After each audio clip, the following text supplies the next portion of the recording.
آج کل جو ہمارے بچوں کے اوپر جو سٹریس ہے، ہمارے بچوں کے اندر جو ایک پریشر ہے اور ہمارے بچوں کو جو چیلنجز ہیں، جو امتحان ہیں،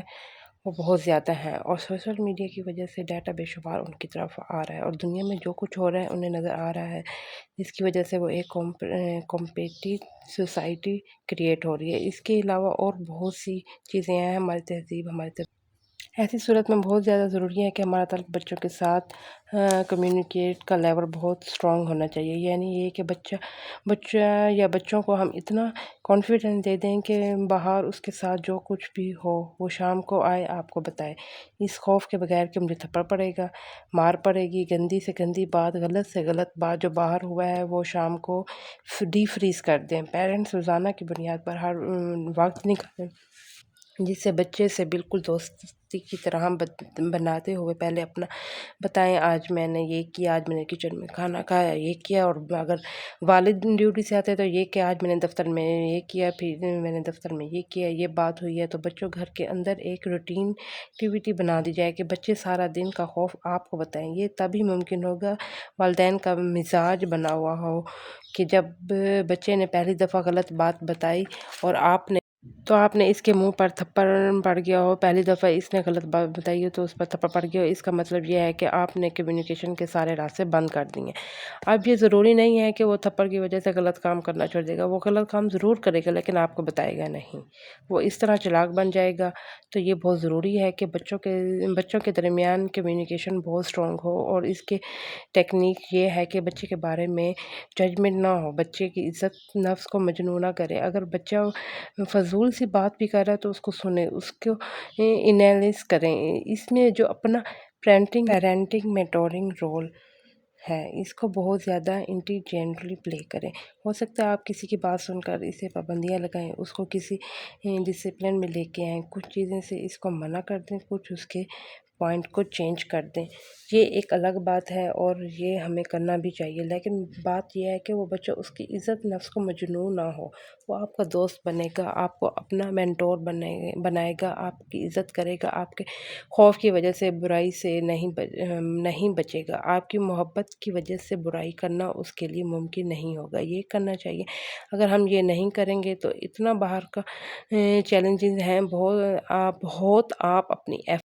ایفرٹ یہ ہو کہ اس بچے آپ سے بات کریں، آپ بات نہ کریں، اس کی سنیں۔ بچے آپ کے ساتھ پینٹنگ کرنا چاہتے ہیں تو اس کے ساتھ بیٹھ کے پینٹنگ کریں، جب کوئی اور کام کرنا چاہتے ہیں تو وہ کام کریں اس کے ساتھ، اس میں بچوں کے اندر کانفیڈنس آتا ہے۔ بچہ ہماری رسپیکٹ تب کرے گا جب ہم رسپیکٹیبل ہوں گے،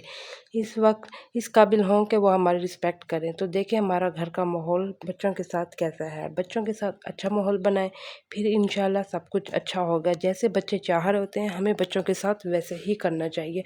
بچوں کی سب سے پہلے ہمیں بچوں کی ہی سننی چاہیے، بچے کیا کہنا چاہتے ہیں۔ وہ بچے جب بولتے ہیں نا وہ اپنے دل کی باتیں بول رہے ہوتے ہیں، کافی اچھا بولتے ہیں، اور پھر جب ہم ان کی سنیں گے نا تو ہمیں بھی اچھا لگے گا کہ ہمارے بچوں میں اتنا کانفیڈنس ہے اور وہ اتنا اچھا بول رہے ہیں۔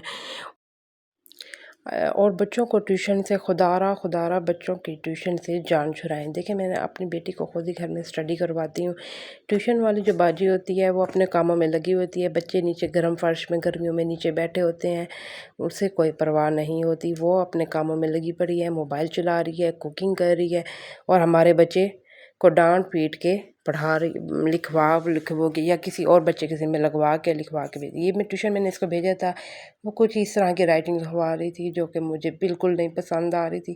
میں نے اس کی ٹیوشن کو کر دیا کٹ ڈاؤن، اور پھر میں نے اس کو خود اسٹڈی کروانے شروع کر دی۔ جب سے میں نے خود سے اسے اسٹڈی کروانا شروع کی ہے ماشاءاللہ سے میری ہر بات ماننے لگی ہے، پہلے نہیں مانتی تھی، اور اس کی رائٹنگ بہت امپروو ہو چکی ہے، آپ خود دیکھ سکتے ہیں۔ اور آپ بھی اپنے بچوں کو خود گھر میں ٹائم دیں، آپ کم سے کم بچوں کے لیے 1 سے 2 گھنٹے تو نکال ہی لینا، تو اس سے بچوں میں کانفیڈنس آتا ہے۔ میں اس کو اس طرح سے ہلکی سے الف ب کی وہ لگا کے دیتی ہوں، یہ تاکہ ابھی اس کا بالکل سٹارٹ ہے نا، تو میں نے ابھی ہی اس کو شروع کیا ہے، اور دیکھیں ماشاءاللہ اس کی انگلش کی کتنی پیاری رائٹنگ ہو گئی ہے۔ اس طرح سے اس کو آپ بچوں کو اپنے کانفیڈنس پہ لے کے جائیں، چھوٹا جو کچھ انہیں خود بتائیں، کچھ انہیں کہیں کہ آپ خود لکھنے کی کوشش کریں، اس طرح بچے ذرا کانفیڈنس بھی آئے گا اور بچوں کی رائٹنگ بھی اچھی ہوگی۔ میں اسے ساتھ ساتھ گائیڈ کرتی رہتی ہوں، اگر میں گائیڈ نہ کروں تو وہ کچھ بھی لکھ لیتی ہے، تو میں اسے گائیڈ کرتی ہوں تو وہ بہت پیارا لکھ لیتی ہے۔ خدا اپنے بچوں کا خود خیال رکھیں، بچوں کو کسی کے ہینڈ اوور نہ کریں، اپنے بچوں کے اپنے نزدیک کریں، ان کو اپنا خود خیال رکھیں، کبھی بھی اپنے بچوں کو کسی کے پاس چھوڑ کے جانے کی ضرورت نہیں ہے، اپنے بچوں کا خود خیال رکھیں۔ اگر بہت زیادہ اپنی ٹف ڈیوٹی ہے تو وہ اس میں بھی آپ نانی دادی خالہ اور اس کے علاوہ آپ کسی پہ بھی انٹرسٹ نہیں کر سکتی۔ آپ کو کسی پہ ٹرسٹ ہونا بھی نہیں چاہیے، اس دنیا میں کوئی بھی اس لائق نہیں ہے جس پہ ٹرسٹ کیا جائے سوائے خالہ ماسی اور نانی دادی، اس کے علاوہ مجھے نہیں لگتا کوئی ہے جس پہ، خاص طور پہ گرلس کو ہمیشہ نانی دادی اور خالہ کے پاس ہی چھوڑ کے جانا چاہیے، پھوپھو کے پاس، بس اس کے علاوہ کوئی ایسا نہیں ہے جو ہم ٹرسٹ کریں اور اپنے بچوں کو چھوڑیں، ٹھیک ہے نا۔ اگر آپ لوگوں کو میری بات سمجھ آ گئی ہے تو آپ اس پہ عمل کریں اور مجھے کامنٹس میں بتائیں کہ آپ اپنے بچوں کے ساتھ کیسے ٹریٹ کرتی ہیں، کیسے آپ خود اسٹڈی کرواتی ہیں یا ٹیوشن بھیجتی ہیں، مجھے لازمی بتائیے گا تاکہ میں بھی لوگوں کو مزید اس ٹاپک پر دوبارہ آپ کو ایک تفصیل ویڈیو بنا کے بتا سکوں۔ اگر آپ کو ویڈیو اچھی لگ رہی ہے تو ویڈیو کو لائک کریں، شیئر کریں۔ اوکے جی، اللہ حافظ، تھینک یو۔ اپنا خیال رکھیں، اپنے ارد گرد خیال رکھیں اور اپنے بچوں کا خاص طور پہ خیال رکھیں، اپنا بھی خیال رکھیں۔ اوکے، اللہ حافظ، بائے۔